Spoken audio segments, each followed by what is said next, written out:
নমস্কার বন্ধুরা, Shilpi's tasty food রেসিপিতে সবাইকে স্বাগত। আজকে আমি খুবই সুস্বাদু একটি রেসিপি নোনা ইলিশের বড়া আপনাদের সাথে শেয়ার করছি। তো চলুন দেখে নেই আজকে আমার এই রেসিপিটা।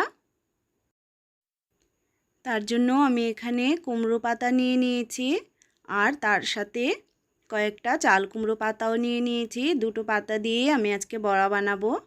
এবার একটা বাটিতে গরম জল নিয়ে নিলাম, তার মধ্যে আমি পাতাগুলোকে ধুয়ে নেব। পাতাগুলোকে জলে ভালো করে ধুয়ে জল থেকে উঠিয়ে নিচ্ছি।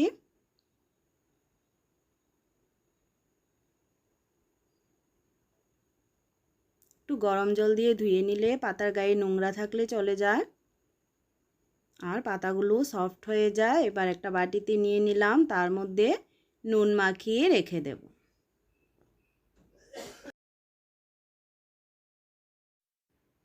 পাতাগুলোতে নুন মাখিয়ে সাইডে রেখে দিয়ে আমি এখানে নোনাইলিশ এক টুকরো নিয়ে নিলাম। এবার এটাকে কেটে নেব।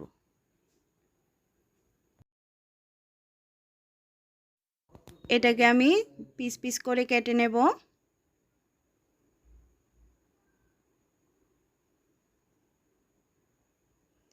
এরমভাবে করে ছোট ছোট পিস করে কেটে নিচ্ছি।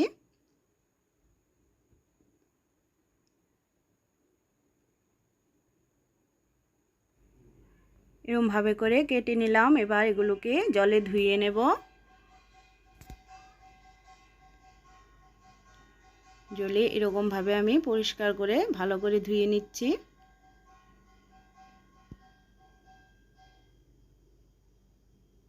এবার এগুলোকে জল থেকে উঠিয়ে নেব। উঠিয়ে সাইডে রেখে আমি একটা মশলা রেডি করে নেব। তার জন্য গ্রাইন্ডিং জার নিলাম, তার মধ্যে একটা পেঁয়াজ কেটে দিয়ে দিলাম, তাতে 4-5টা শুকনো লঙ্কা দিয়ে দিচ্ছি, আর কয়েকটা কাঁচা লঙ্কা দিয়ে দিচ্ছি। ঝালটা আপনারা আপনাদের পরিমাণ মতো দেবেন। আর দিয়ে দিচ্ছি 5 কোয়া রসুন। রসুনটা অল্প করেই দেব। একটু জল দিয়ে এগুলোকে পেস্ট করে নিচ্ছি। পেস্ট করে নিলাম। এবার একটা বাটি নিয়ে নিচ্ছি, তার মধ্যে পেস্টটাকে ঢেলে নিচ্ছি।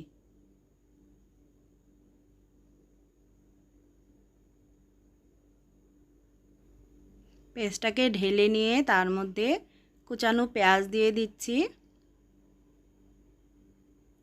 আমি এখানে 4টে পেঁয়াজকে কুচিয়ে নিয়েছি। তার মধ্যে পরিমাণ মতো নুন, সামান্য পরিমাণ হলুদ গুঁড়ো, আর দিয়ে দিচ্ছি কালারের জন্য সামান্য কাশ্মীরি লাল লঙ্কার গুঁড়ো।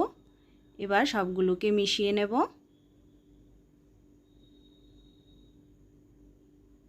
সবগুলোকে মিশিয়ে নিয়ে তার মধ্যে নোনাইলিশটা দিয়ে দিচ্ছি। এগুলোকেও মিশিয়ে নিচ্ছি সব কিছুর সাথে। সব কিছুকে মিশিয়ে নিয়ে কড়াই গরম করে তার মধ্যে তেল দিয়ে দিচ্ছি সামান্য। তেলটা গরম হয়ে গেলে তাতে আমি পেঁয়াজের মিশ্রণটা দিয়ে দিচ্ছি। এটাকে আমি হালকা করে ভেজে নেব।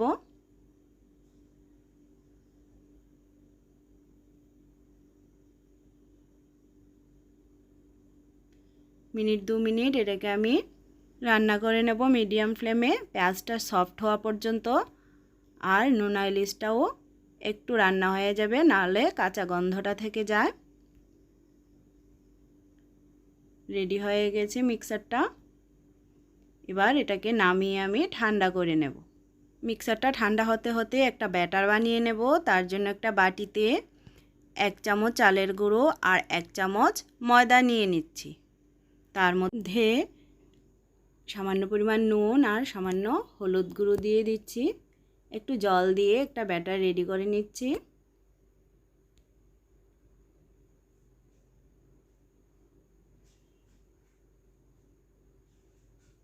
একটা পাতলা ব্যাটার রেডি করে নিলাম। এবার এটাকে সাইডে রেখে নোনার আর পেঁয়াজের পুরটা নিয়ে নিয়েছি। এটা ঠান্ডা হয়ে গেছে। এবার একটা থালার মধ্যে আমি পাতাগুলোকে একটা একটা করে নিয়ে নিচ্ছি। প্রথমে একটা কুমড়ো পাতা দিয়ে দিলাম, তার উপর একটা চাল কুমড়ো পাতা দিয়ে দিলাম। এবার তার মধ্যে পুর দিয়ে দেব। প্রথমে সামান্য পেঁয়াজ দিয়ে দিচ্ছি, তার উপর একটা নোনার টুকরো দিয়ে দিচ্ছি, আবার তার উপরে পেঁয়াজ দিয়ে দিচ্ছি। এবার এটাকে আমি মুড়িয়ে নেব।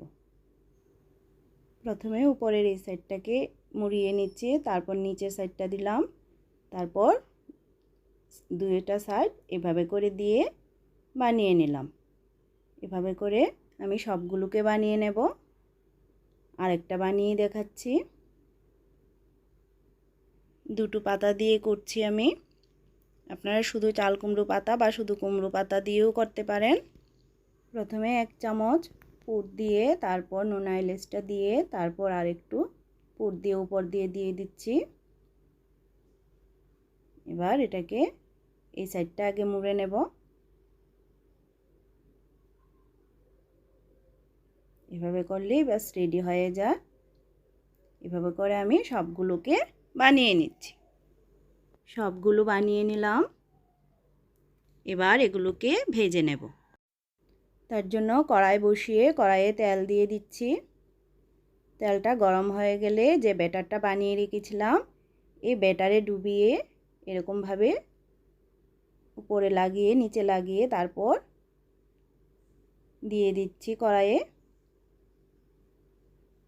এরকমভাবে সবগুলোকে দিয়ে দিচ্ছি।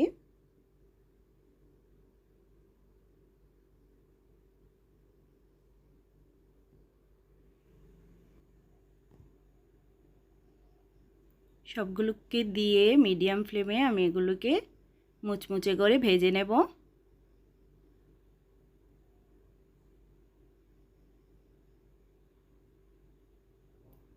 একটু চালের গুঁড়া দিলে উপরটা বেশ মুচমুচে হয়, খেতেও ভালো লাগে।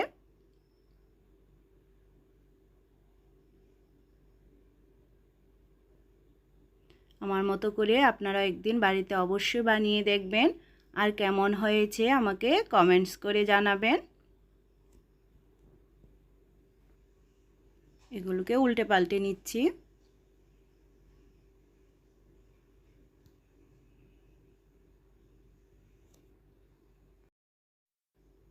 দেখুন উপরটাতে কি সুন্দর কালার চলে এসছে। একদম রেডি হয়ে গেছে আমার বড়াগুলো। এবার এগুলোকে নামিয়ে নেব।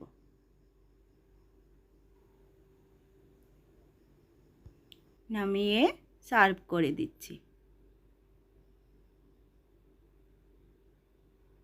তো আমার আজকের রেসিপিটা যদি আপনাদের কাছে ভালো লেগে থাকে তাহলে ভিডিওটিতে একটা লাইক করবেন। নতুন বন্ধুদের কাছে চ্যানেলটা সাবস্ক্রাইব করা অনুরোধ রইল। দেখা হচ্ছে নেক্সট ভিডিওতে। সবাইকে ধন্যবাদ।